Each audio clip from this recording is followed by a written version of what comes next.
Bon appétit, monsieur. Dans la plupart des croquettes ou des pâtés, ne vous attendez pas à trouver des morceaux de viande. Une toute autre matière première sert d'ingrédient aux grandes marques. Les protéines animales transformées.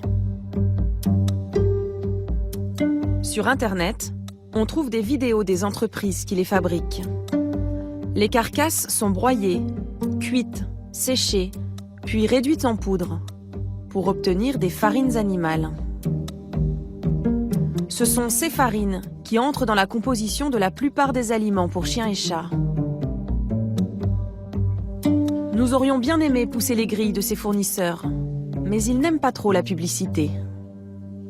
Ouvrir les usines pour des images, c'est pas évident. Et puis voilà, il y a une certaine appréhension à ce niveau-là. C'est sûr que c'est pas des beaux steaks qu'on va traiter, c'est les matières que nous on ne mange pas, quoi.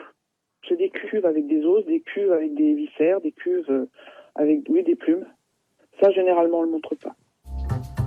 Et tout cela est en fait bien légal.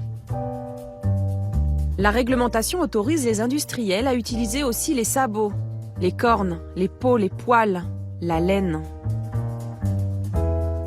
Pas de muscles, aucun morceau noble.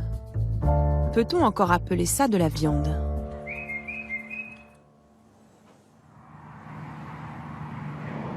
Mais à y regarder de près, la croquette nous réserve d'autres surprises.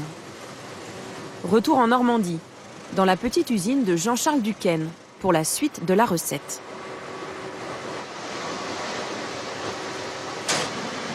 Ici, on est sur l'arrivée des céréales. Donc on a différents silos avec différentes céréales qui vont se mélanger avec des vis sans fin. Vous avez bien entendu, des céréales. Donc on a différents silos avec différentes céréales qui vont se mélanger avec des vis sans fin. Ici, on est sur une farine fine avec un mélange de blé, de maïs et de riz. C'est un mélange classique pour faire une croquette. Pourquoi vous rajoutez des céréales ? On ajoute des céréales dans la croquette pour pouvoir la texturer. C'est pas forcément la céréale qui est importante, c'est l'amidon. L'amidon contenu dans les céréales, les industriels ne savent pas faire sans. Il sert de colle pour agglomérer les ingrédients. C'est donc une pâte qui ressemble un peu à de la pâte à modeler. Donc on a à peu près la moitié de viande et la moitié de céréales.